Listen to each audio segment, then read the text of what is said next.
Buenos días a todos y bienvenidos a un nuevo vídeo del Ministerio de la Mujer que estamos haciendo. Hoy ya pasamos a lo que es el análisis minucioso de los versículos 11 y 12. Va a ser un estudio interesante porque vamos a analizar estos versículos con las palabras que utiliza Pablo para ver qué puede significar, ¿no? Porque tenemos que tener en cuenta siempre que leemos una carta el motivo que se escribe. Por eso la semana pasada estuvimos viendo el análisis contextual donde vimos cómo el principal motivo de esta carta pues era la lucha contra las falsas doctrinas, ¿no? Como vimos, por ejemplo, en Gálatas, que era contra las personas que estaban intentando judaizar, Romanos, el problema que había entre los gentiles y los judíos, y bueno, Corintios y el problema que había con los dones, etcétera, ¿no? Bueno, pues esta carta está centrada en el problema que había con las falsas doctrinas, que también pasa también en 2 Timoteo, ¿no?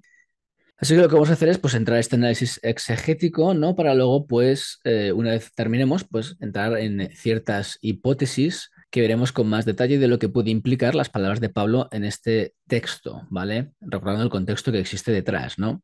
Así que lo que vamos a hacer primeramente es recordar las palabras de Pablo, que dice lo siguiente: la mujer aprenda en silencio con toda sujeción, porque no permito a la mujer enseñar ni ejercer dominio sobre el hombre, sino estar en silencio. Anteriormente ya hemos hecho las preguntas pertinentes que hay que hacer para llevar a cabo una exégesis coherente. Sin embargo, vale la pena recordarlas con un poco más de detalle. Por ejemplo, la primera parte de la cita de Pablo, o sea, el versículo 11, dice: la mujer aprende en silencio con toda sujeción. Hay que hacernos la pregunta de si significa esto que Pablo esté hablando de algo que sea en todo momento y para siempre, o si Pablo se refiere a algo específico que estaba ocurriendo en Éfeso.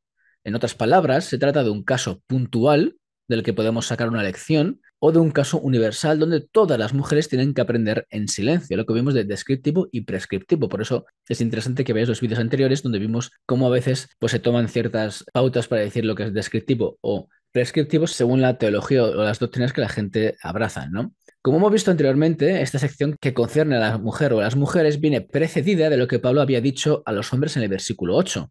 Vamos a ver esta parte otra vez. Cuando dice: quiero pues que los hombres oren en todo lugar, levantando manos santas sin ira ni contienda. Después de esto es cuando Pablo hace ahora la conexión con las mujeres y dice a sí mismo, hablando de la manera en que ellas deben de ataviarse, lo veis en el versículo 9, y cómo tienen que mostrarse a los demás, versículo 10. Seguido a esto es cuando habla de cómo la mujer tiene que aprender en silencio con toda sujeción, versículo 11, y la prohibición de Pablo a la mujer de enseñar. Y veremos más sobre esto en adelante. Por lo tanto, inicialmente parece que Pablo está dando una orden específica a los hombres de cómo tienen que comportarse en todo lugar, que ya vimos que era un posible modismo para hablar del comportamiento en la congregación, y cómo tienen que orar con las manos levantadas sin iras ni contienda. Lo que se puede ver en este caso es que los hombres a los que Pablo se refiere no estaban haciendo algo y Pablo les estaba corrigiendo. Posiblemente el problema específico es que los hombres, en lugar de orar, tendían a discutir en el tiempo de la oración. De hecho, Josefo narra que ocurrió una cosa similar en la sinagoga, donde unos hombres, en el periodo de la oración, discutieron con él acusándole de malversar fondos. Esto nos indica que este tipo de peleas podrían también pasar en lugares donde la oración era lo principal, en este caso una iglesia. De la misma manera, o asimismo, como diría Pablo, ¿no?, en la traducción en español, ahora las mujeres estaban haciendo algo que Pablo las tiene que corregir, de igual manera que a los hombres. Primeramente, la reprimenda tiene que ver con su manera de vestir, el versículo 9, asimismo que las mujeres se atrevían de ropa decorosa con pudor y modestia, no con peinado ostentoso, ni oro ni perlas, ni vestidos costosos. Aunque podríamos quedarnos un tiempo en las palabras utilizadas por Pablo en esta sección, vale la pena remarcar las que utiliza cuando, por ejemplo, habla de vestidos costosos. La palabra para vestido costoso es la palabra gimatismos, que el mismo Pablo utiliza en Hechos 23 en su discurso de despedida en Mileto, cuando dice: ni plata ni oro ni vestido de nadie he codiciado. En esta ocasión, Pablo menciona este tipo de ropas como algo digno de codiciar, como el oro y la plata, por ejemplo, ¿no? Y por lo tanto denota que se trata de un tipo de vestimenta que podría ser pretenciosa. Importante para el contexto que estamos viendo aquí. De hecho, Pablo enfatiza algo similar en esta sección. En lugar de hacer alusión a lo codiciable de las ropas, como vimos en Hechos, ahora dice que estas ropas son costosas, como veis la siguiente palabra que veis aquí a continuación, o en griego politeles, ¿no? Esto es una indicación de los problemas que estaban llevando las mujeres de Éfeso a la iglesia. Es decir, cuando los hombres podrían utilizar este tiempo de oración para discutir, las mujeres lo hacían para enseñar y ser vistas. Los dos actos merecían ser corregidos, puesto que la atención en el culto estaba siendo dirigida al propio yo, este sea por el orgullo de quedar por encima de los demás al discutir, por ejemplo, en el caso de los hombres, o por el estilo de vestimenta en el caso de las mujeres. Al Pablo decir La mujer aprende en silencio con toda sujeción implica que las mujeres no estaban aprendiendo en silencio y por lo tanto sin sujeción. Esto es interesante porque no solo recuerda a lo que pasaba en Corinto, que ya vimos, sino que nos lleva a la raíz del problema. Esto es que las mujeres estaban intentando aprender de tal manera que no lo hacían en silencio. Vale la pena remarcar que aquí Pablo no les dice que aprendan en casa, como en 1 Corintios 14:35, que ya lo vimos, sino que lo hagan en silencio, demostrando sujeción. Como se puede apreciar, el problema no era del todo diferente. Sin embargo, puede ser que la diferencia entre el caso de Corinto y este de Éfeso tenga que ver con la manera en la que las mujeres en general se conducían en la iglesia. De hecho, tanto la acción de aprender como la de enseñar están interrelacionadas. Esto lo podemos ver en los versículos 11 y 12, donde Pablo habla de las dos cosas. La mujer aprende en silencio, con toda sujeción, porque no permite a la mujer enseñar ni ejercer dominio sobre el hombre, sino estar en silencio. Como dice Aida Besenson en Spencer, la traducción es mía, aprender, que en griego es manzano, y enseñar, didasco, son acciones interrelacionadas. Después de todo, la enseñanza se aprende, Romanos 16:17, y aquellos que aprenden enseñarán. Como explica Hebreos, porque debiendo ser ya maestros después de tanto tiempo, tenéis necesidad de que se os vuelva a enseñar cuáles son los primeros rudimentos de las palabras de Dios. Los rabinos también enseñaron que un buen alumno aprende para enseñar y aprende para practicar. No todos los cristianos tendrán el don espiritual de enseñar sistemáticamente, sin embargo, deben transmitir a otros lo que han aprendido. Esto es importante para que veamos el contexto de la época y lo que significaba aprender y lo que significaba enseñar. Aparte de esto, vale la pena remarcar que la palabra que utiliza Pablo para silencio es exugia, que también puede implicar aprender de tal manera que se haga de una manera o con una actitud tranquila o calmada. Una de las definiciones del BDAG, la traducción es mía, es estado de tranquilidad sin perturbaciones. Y la otra es también, traducción mía, estado de no decir nada o muy poco silencio. Y es por eso que en otras partes, como por ejemplo en Hechos 22:2, parece indicar total silencio, pero como dice Marvin Richardson, esta palabra tiene, la traducción es mía, evidentemente, el significado más amplio, como quietud en 2 de Tesalonicenses 3:12. Como se puede apreciar, esto no implica que la mujer no puede hablar, sino que tiene que aprender de tal manera que refleje una actitud adecuada, algo que casa muy bien con la mención de Pablo de esta sujeción que él requiere en esta situación, ¿vale? Así que estamos viendo cómo no significa que no puedan hablar, sino que tienen que aprender en silencio. Esto es muy importante, ¿vale? Para poder entender el contexto, porque a veces las personas, pues, entienden que esto implica que las mujeres no pueden hablar, pero no implica esto, ¿vale? Interesante. De hecho, esta misma palabra de silencio, en la forma adjetival, esugios, es la que utiliza en este mismo capítulo Pablo en el versículo 2, cuando habla de que se tienen que hacer rogativas y peticiones por los reyes y todos los que están en eminencia para que vivamos quieta y reposadamente. Esta palabra reposadamente es la forma adjetival del verbo esugia que vemos con la mujer de aprende en silencio, ¿vale? Para que veamos lo que implica esta quietud también, ¿vale? No implica que no puedan hablar, etcétera. Esto es importante. Aquí se puede interpretar como la manera en la que Pablo utiliza esta palabra o su forma adjetival está relacionada más con una actitud que con un mandato de no poder hablar. Por lo tanto, la idea de que la mujer no puede hablar queda fuera de la ecuación. Otra cosa importante es la idea de aprender y las ramificaciones que esto tiene. Como dice Gordon Fee, la traducción es mía, al decir que las mujeres deben aprender, Pablo presupone que las mujeres eran parte del culto público y estaban incluidas en la instrucción. Simplemente va demasiado lejos argumentar a partir de esto que con esto él ordena que se les enseñe, inaugurando así una nueva era para las mujeres. El resto de los datos del Nuevo Testamento dejan claro que eso ya había sucedido entre la mayoría de los cristianos, como evidentemente ya hemos visto y veremos también aquí en este estudio. El silencio para aprender no era considerado como una acción que delimitara a la persona que aprendía y mucho menos a negarla el discurso. Esto es importante. Por ejemplo, Simón, el hijo del mismo maestro del apóstol Pablo, Gamaliel, dijo lo siguiente, la traducción es mía: todos mis días he crecido entre los sabios y no he encontrado nada mejor para un hombre que el silencio. ¿Vemos esto? Y lo principal no es exponer la ley, sino hacer esta ley, ¿no? Y el que multiplica las palabras ocasiona pecado. Así que vemos como el silencio, en contraposición a lo que se opina en muchos círculos hoy en día, tenía connotaciones positivas para los judíos. ¿Vale? ¿Por qué? Porque las personas aprendían. El silencio era una manera de poder escuchar. Y esto es muy posiblemente lo que pasaba en Éfeso con estas mujeres, que veremos después como el contexto también puede indicar algo parecido con lo que ocurría en Éfeso en esa época. Esto también se basa en que era de la misma manera que la palabra del Señor en el Antiguo Testamento, como por ejemplo en Proverbios 17, 27 al 28. A pesar de esto, también vale la pena remarcar cómo Pablo en ciertas situaciones utiliza un lenguaje similar, que no la misma palabra, ¿vale? Para hacer que ciertas personas no hablen de errores doctrinales. Por ejemplo, en Tito 1, 10 al 11 dice lo siguiente: porque hay aún muchos contumaces habladores de vanidades y engañadores, mayormente de los de la circuncisión, a los cuales es preciso tapar la boca, que trastornan casas enteras enseñando por ganancia deshonesta lo que no conviene. En esta sección, Pablo utiliza otra palabra, epistomizo. Como se puede apreciar, esto no significa que estos hombres jamás puedan enseñar y mucho menos hablar. Lo que implica es que las personas que están en un error doctrinal, cualquiera que sea, tienen que permanecer en silencio hasta que sean corregidos. Este tipo de situación es la que contextualmente se puede atisbar en la iglesia de Éfeso con la relación a las mujeres. Así que ahora, la segunda palabra que es interesante ver es la palabra que dice aprenda en silencio, que ya hemos visto que no implica que no puedan hablar, ¿no? Sino que es una actitud de poder aprender para quizá o posiblemente poder enseñar en algún momento. Luego dice con toda sujeción. Esta palabra es la palabra hipotage. El BDAG dice lo siguiente, esta palabra, la traducción es mía, el estado de sumisión, sujeción, subordinación en contraposición a erigirse en controlador. Muy interesante esto. Esta definición es importante porque nos deja con una idea más clara de lo que significan las palabras de Pablo, que sigue cuando dice porque no permito a la mujer enseñar ni ejercer dominio sobre el hombre. Ejercer dominio muy interesante, sino estar en silencio. Y hemos visto lo que es estar en silencio, ¿vale? Y esto lo veremos más adelante, especialmente lo del uso de el dominio, ¿vale? Que es un apax legomenon, como muchos ya sabéis. También es importante ver cómo esta palabra es utilizada en el Nuevo Testamento. Aunque se usa con relación a la sumisión que los hijos de Dios tienen que presentar ante el Señor, también se hace uso de esta expresión para la sumisión mutua entre cristianos, como por ejemplo en Efesios 5:21. También con relación a aquellos que están en autoridad y entre las relaciones matrimoniales, Colosenses 3:18, Efesios 5:21-22, Tito 2:5, 1 de Pedro 3:1 y versículo 5. En este sentido, parece ser posible que Pablo esté corrigiendo a mujeres que no se someten a las autoridades establecidas y que por lo tanto tienen que aprender de esta manera en tranquilidad, en quietud y en sujeción a estas autoridades. Es esta la razón por la cual Pablo está siendo insistente y autoritativo en este texto con relación a las mujeres.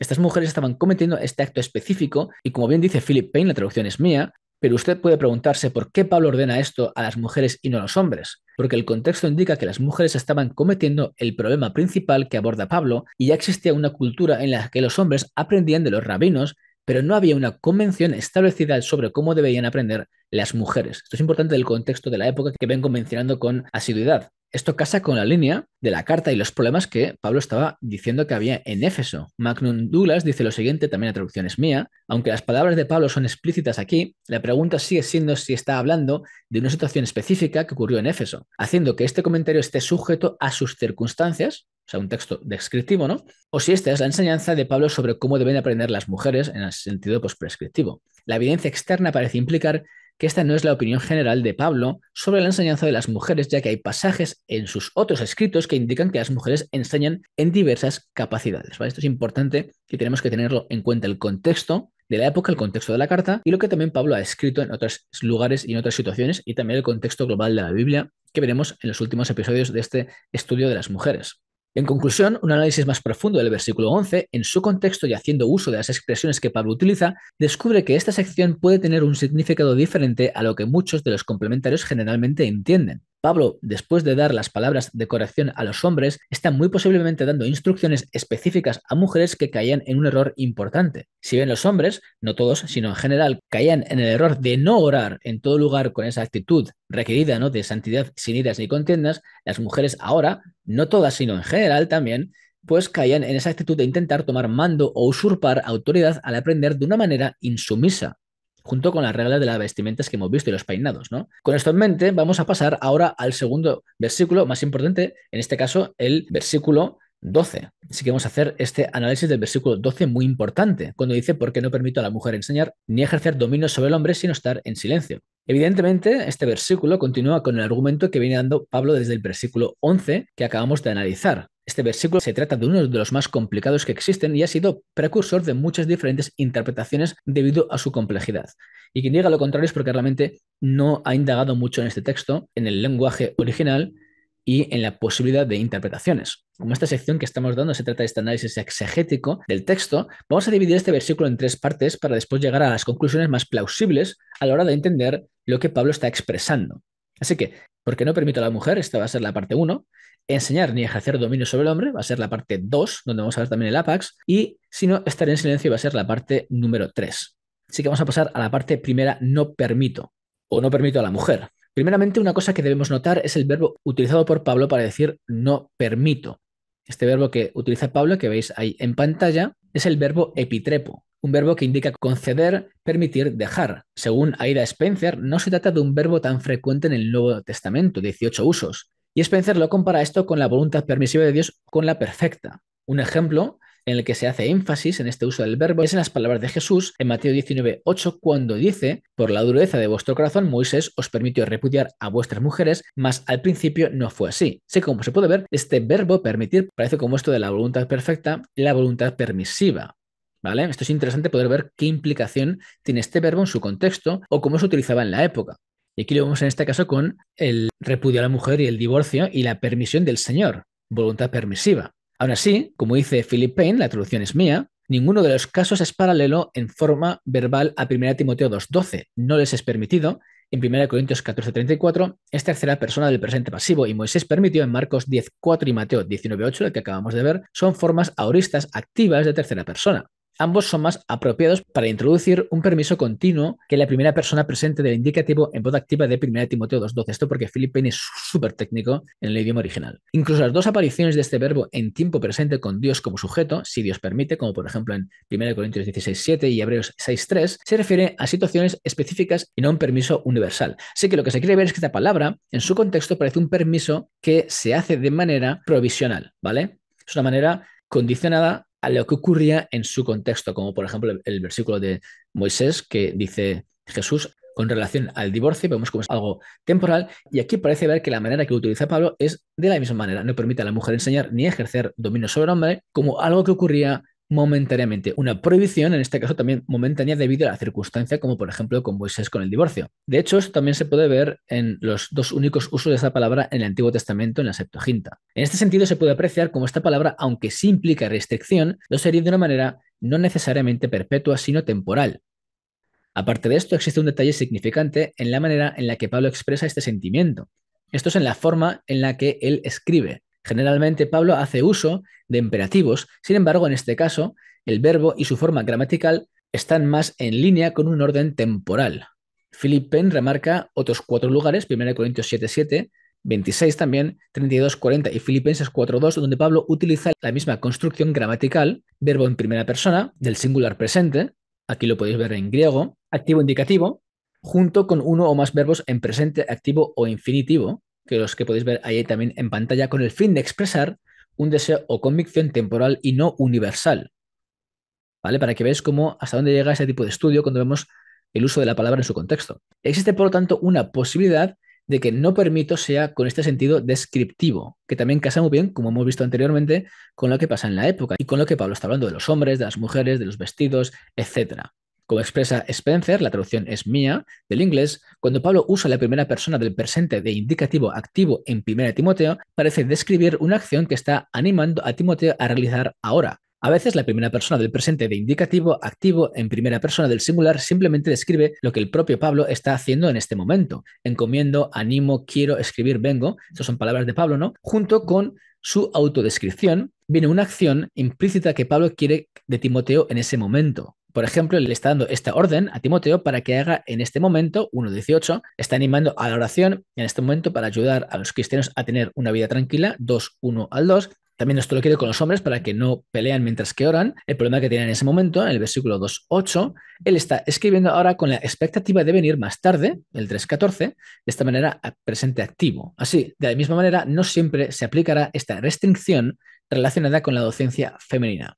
¿Vale? Así que vemos como la manera que se escribe, el tiempo verbal y el verbo en sí, lo que implica generalmente en el Nuevo Testamento como algo permisivo, pues indica que se trata de algo más temporal que una acción o un mandato prescriptivo, ¿vale? Que como hemos dicho, pues este descriptivo casa mucho más bien con la carta de Timoteo en su contexto y lo que estaba ocurriendo en esa época. Expertos en griego, como por ejemplo Daniel Wallace, han intentado fomentar la idea de que este versículo y la manera de expresar de Pablo, pues implica una universalidad. Esto lo hace con el uso de otros 56 versículos. Sin embargo, como bien nota Payne, esto no está tomando en cuenta que estos versículos están comprendidos de 74 verbos en imperativo y 4 participios que elaboran un imperativo. Esto es muy complicado de entender, pero para que veáis hasta dónde se llega para este tipo de análisis, ¿no? Y ninguno de los mandatos que él menciona, en este caso Daniel Wallace, se encuentra en indicativo como este 1 Timoteo 2:12. Así que ante este argumento complementario, pues evidentemente quedan algunos cabos que no están totalmente sueltos y por eso Philip Payne lo menciona claramente como hay una diferencia específica en 1 Timoteo 2:12. Es por esta razón que el uso de Pablo del imperativo, la mujer aprenda, con este no permito, junto con todo lo que viene diciendo anteriormente de los problemas que existían en esta iglesia, pues se nos está dando a entender cómo Pablo está expresando una orden temporal debido a lo que ocurría en Éfeso en esos momentos. Aparte de lo que se ve por el contexto de la carta en sí, la manera de escribir de Pablo también respalda este tipo de connotación temporal y del contexto problemático que existía en Éfeso. De hecho, Pablo no delimita esta orden como algo que se tenga que hacer en todas las iglesias. Cuando Pablo utiliza la primera persona del singular en presente, con un sentido de tiempo continuo, lo hace de tal manera que utiliza términos que denotan esta universalidad, como por ejemplo en Romanos 12:3, a cada uno, 1 Corintios 4:16 al 17, en todas partes y en todas las iglesias, Gálatas 5:3, a todo hombre, y en esta carta de Timoteo, en 1 Timoteo 2:1, los hombres, en el 2:8, en todo lugar. Este tipo de nociones universales se ven carentes en esta parte de 1 Timoteo relacionada con las mujeres. Esto es muy importante tenerlo en cuenta. Además de esto hay que entender que no siempre que se hace una alegación universal por parte de Pablo, recordando que en 1 Timoteo 2:11 al 12 no tiene ningún delimitante universal, eso tenemos que tener claro, ¿no?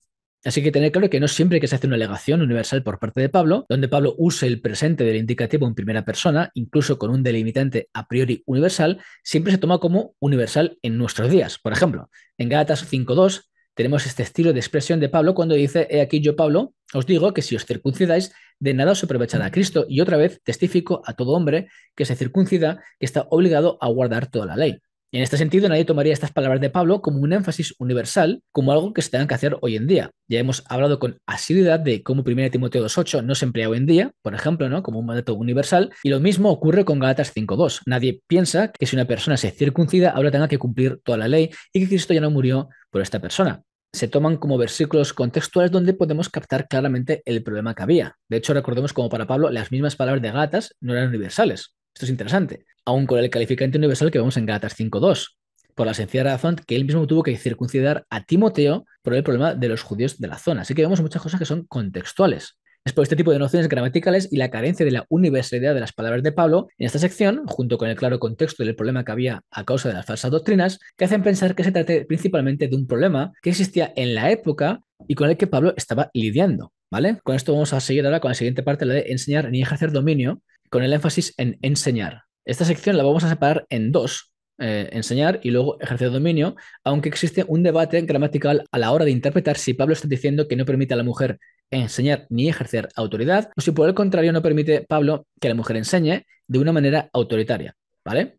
Las dos palabras juntas. Esto a priori en español no cambia mucho, sin embargo, cuando se hace un análisis en griego, todo cambia, puesto que la palabra para tener autoridad, esto es ausentein, que veremos después, en griego se trata de un apax legomenon, o sea, una palabra que solo ocurre una vez en el Nuevo Testamento y en toda la Biblia, también incluyendo la Septuaginta, y tiene un significado muy específico. Esta palabra aucenteo está formada por autos, que significa por uno mismo, por iniciativa propia, como en autobiografía, por ejemplo, y entes o gentes, que significa quien termina o logra. La palabra enfatiza la actividad del yo como algo que se logra con el propio beneficio.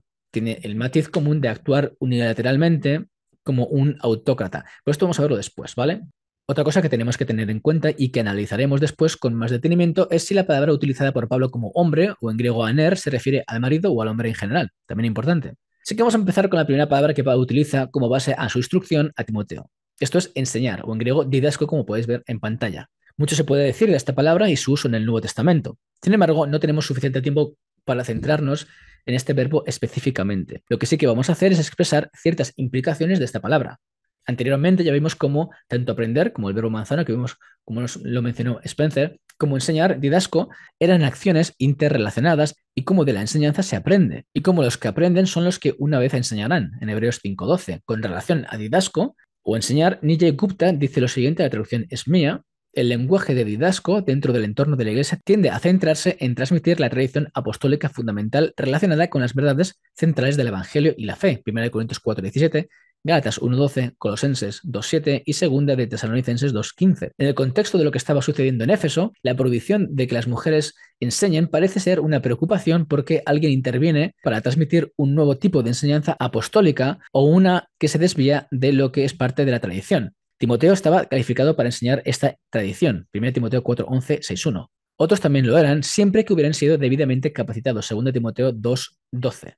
Por lo tanto, se puede entrever esta implicación del no poder enseñar porque contextualmente, primeramente, deben de aprender para poder hablar, lo que vimos de aprender en silencio y el significado que tenía en la época. Muy parecido a lo que Pablo habla después con relación a las pautas de los obispos cuando dice en el capítulo 3:6, no un neófito no sea que envaneciéndose caiga en la condenación del diablo. Spencer expresa lo siguiente, la traducción es mía con relación a esto. A la luz de la enseñanza y el aprendizaje heterodoxos en Éfeso, Pablo destaca que las mujeres en particular necesitaban aprender pero aún no enseñar, muy probablemente debido a su falta de preparación para resistir la heterodoxia, una heterodoxia que puede haber sido especialmente atractiva para las mujeres de Éfeso. Pablo se enfoca en la enseñanza porque el maestro especialmente debe estar calificado para enseñar la verdad y Pablo quería asegurarse de que entendieran las enseñanzas de Dios. Sin embargo, no se disuadió a todas las mujeres de todo el mundo de enseñar. Priscila, junto con su esposo Aquila, colaboradores admirados de Pablo, ciertamente enseñó a Apolos con gran precisión, Hechos 18, 25, 26, y esas ancianas de Creta debían enseñar, Tito 2:3. Además, las mujeres tenían una larga historia como líderes religiosas, profetas, sabias, apóstoles, supervisoras de iglesias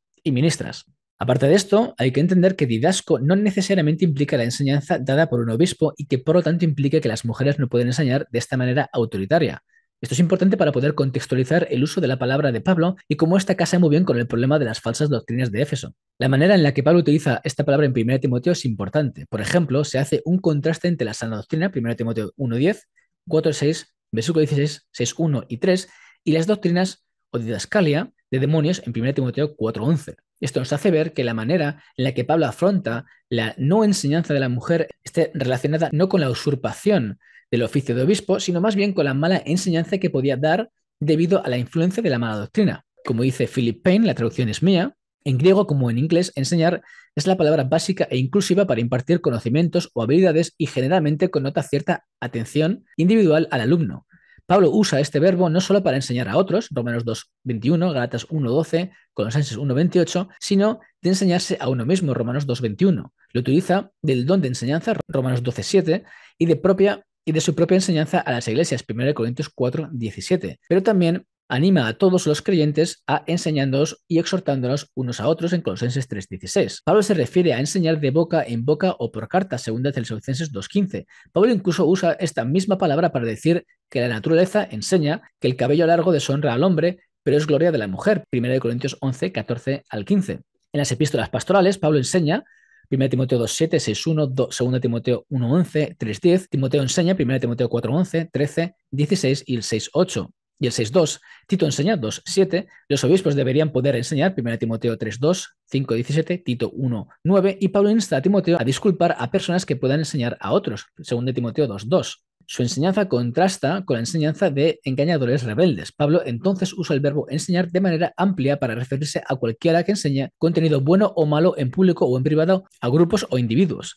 Es precisamente porque enseñar abarca tantas cosas, incluidas cosas que Pablo aprueba para las mujeres en otros pasajes, que uno busca adecuadamente el contenido de 1 Timoteo 1:2 para calificarlo. Así que, como se puede apreciar, la enseñanza no es solamente algo que se haga de una manera en la iglesia y en público, sino también en privado. Pablo no está diciendo a las mujeres que no pueden enseñar en la iglesia, pero por alguna razón sí fuera de ella. En este sentido, Pablo estaba enfatizando que la mujer no puede enseñar en ningún lugar, público o privado, hasta que aprenda primero. Recordemos que las mujeres en Corinto podían profetizar, que se trataba de un don que tiene implicaciones evidentemente de autoridad sobre los que escuchan.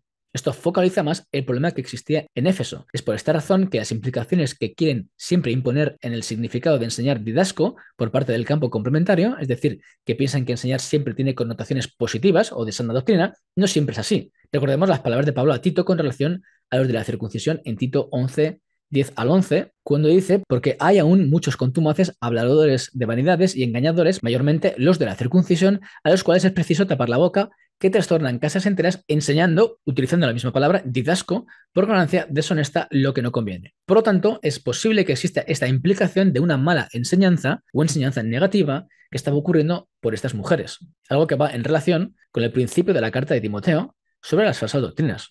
Esto se va a enfatizar más con la palabra que vamos a ver a continuación que Pablo utiliza para decir ejercer dominio. Y esta es la tercera parte del análisis, esta palabra autheintein. Es en esta parte donde el debate de interpretar 1 Timoteo 2:12 pues tiene más divergencia, ¿no? La palabra utilizada, como hemos dicho antes, por Pablo es la palabra aucentein, que se trata de un apax legomenon, que ya hemos mencionado lo que significa anteriormente. Cuando se utiliza un apax legomenon es importante porque genera un gran interés a la hora de interpretar qué es lo que Pablo tenía en mente en este caso y qué implica esta palabra. Los diccionarios griegos dan diferentes tipos de definiciones, desde asumir una postura de autoridad independiente, dar órdenes, dictar, tener pleno poder o autoridad sobre, a incluso controlar de manera dominante. Es por esta razón que es importante poder hacer una exégesis importante de lo que ocurría en Éfeso junto con el significado de la palabra en su contexto, recordando siempre el tema de las falsas doctrinas, para poder llegar a una conclusión concisa de lo que esta palabra implica. Es en esta parte donde el debate sobre 1 Timoteo 2:12 tiene más divergencia a la hora de interpretar este versículo. La palabra utilizada por Pablo en griego para expresar ejercer dominio en español, ¿no? Para algunos complementarios, esta palabra implica algo positivo, esto es, ejercer autoridad. Se trata de algo bueno y que a las mujeres se les está diciendo que no pueden ejercer esta autoridad legítima que solo está atribuida por parte de Dios a los hombres. Sin embargo, de la misma manera que se ve con enseñar, es que lo que hemos visto anteriormente, que se puede enseñar cosas buenas o cosas malas, puede existir un tipo de autoridad o dominio, en este caso aucentein, que tiene implicaciones negativas y que no esté necesariamente relacionado con el oficio de autoridad que tiene una persona en liderazgo. Esto es posible que Pablo esté diciendo que estas mujeres, bajo el contexto de la época, no pueden ejercer una autoridad dominadora sobre los hombres.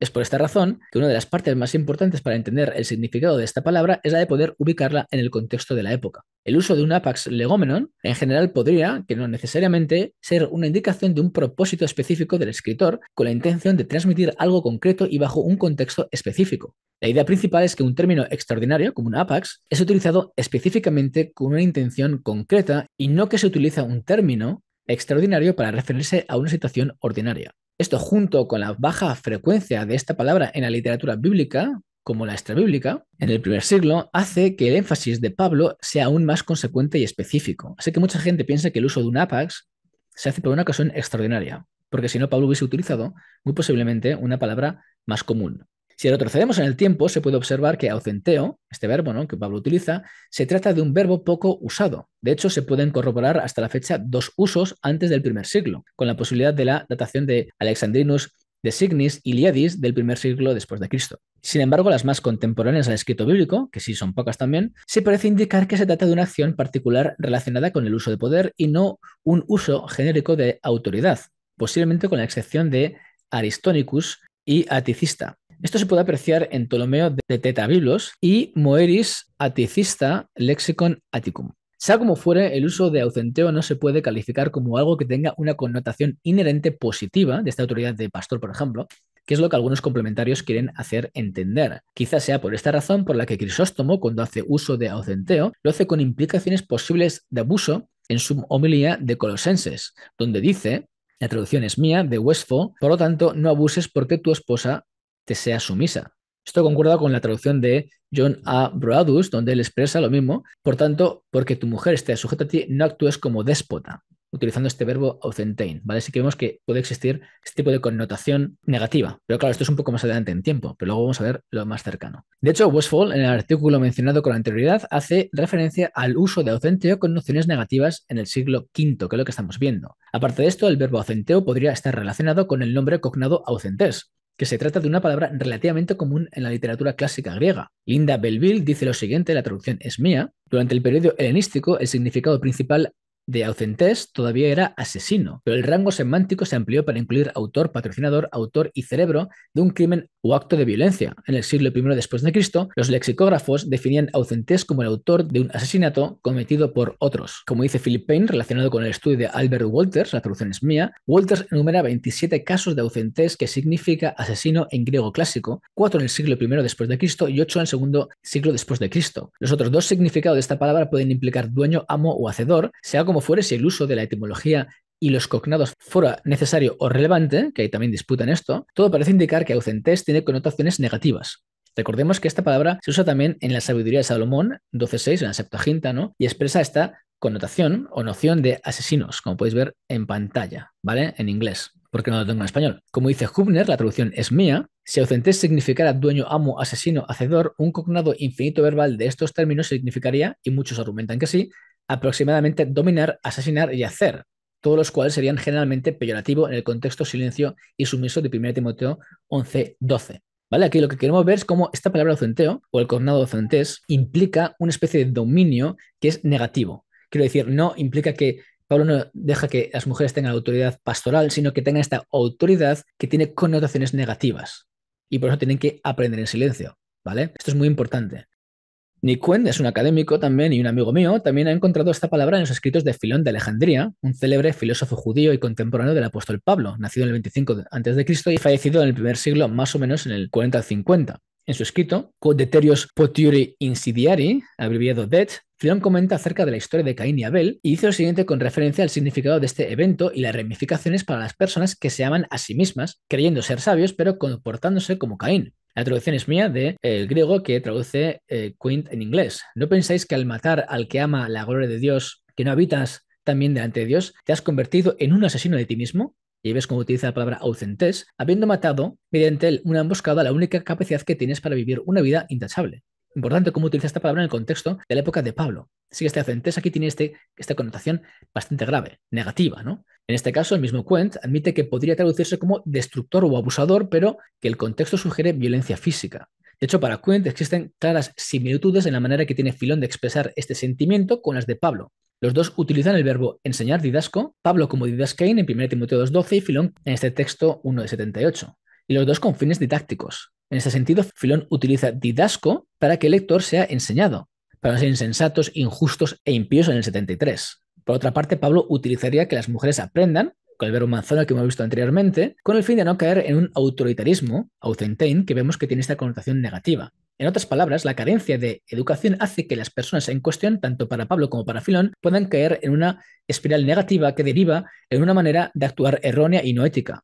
Quent continúa en su artículo con más detalles que comparan la manera de expresarse de Filón y aucentes con la manera que Pablo utiliza el verbo aucenteo. Es un artículo muy interesante que vale la pena leer, así que si alguien lo quiere que me lo diga, ¿vale? Como se puede observar, el uso de la palabra aucenteo por parte de Pablo puede llevar a unas connotaciones un tanto peculiares. Es por esta razón que el uso de una palabra extraordinaria, como este apax, pueda conllevar un significado extraordinario sobre una situación específica que ocurría en la iglesia de Éfeso o en las iglesias de Éfeso. Tanto el verbo como el cognado que hemos analizado tienen unas connotaciones que sugieren que Pablo estaba enfatizando algo que muy probablemente tuviera connotaciones negativas. Una vez más, vale la pena reiterar que los que piensen que esta parte de Timoteo es fácil de entender es porque no han hecho uso de una exégesis más profunda que estudia este apax legomenon empleado por Pablo. Este último podría haber expresado este ejercer dominio o autoridad, como la mayoría de las traducciones modernas en inglés, con muchas otras palabras en griego a las que estamos acostumbrados en el Nuevo Testamento. Es por esta razón que Yamin Hubner expresa que no existen muchas dudas a la hora de las palabras que Pablo podría utilizar en este sentido de ejercer autoridad en el Nuevo Testamento, incluso con